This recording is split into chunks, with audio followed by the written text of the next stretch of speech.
গল্প লোহার সিংহাসন ও বিদ্রোহের আগুন অধ্যায় ১ রানী হাসিনার উত্থান।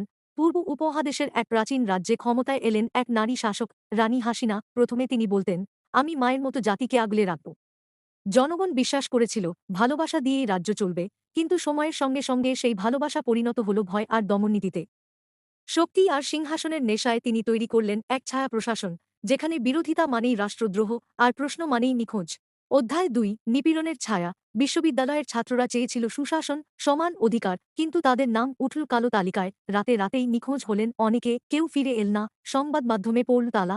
সাহসী সাংবাদিকরা হারালেন কাজ, যারা মুখ খুলল তারা হারিয়ে গেল বা কারাগারে বন্দী হল বছরের পর বছর। নির্বাচন ছিল লোক দেখানো নাটক, ভোট আগেই পড়ত আর বিরোধীরা গৃহবন্দী হয়ে থাকত। অধ্যায় ৩ আগুনের ফুলকি। এক তরুণ, রিশাদ, এক মুক্তিযোদ্ধার সন্তান, বিশ্বাস করত সত্য ও প্রতিবাদে। সে লিখত কবিতা, আঁকত দেয়ালচিত্র, ছড়াত পোস্টার। লোহার সিংহাসন চিরকাল থাকে না, জনগণের কান্না একদিন আগুন হয়ে ওঠে। তার কণ্ঠে মানুষের অন্তরের ব্যথা ধ্বনিত হতো।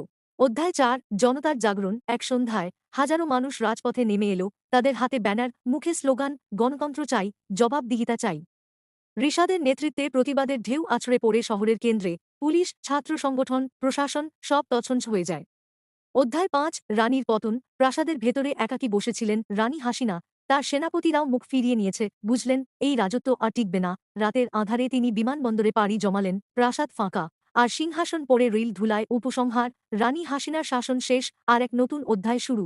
নাম জনপদপুর। সেখানে রাজা নেই, রানী নেই, শুধু জনগণই। বন্ধুরা, এই গল্পটি থেকে আমরা কি বুঝলাম?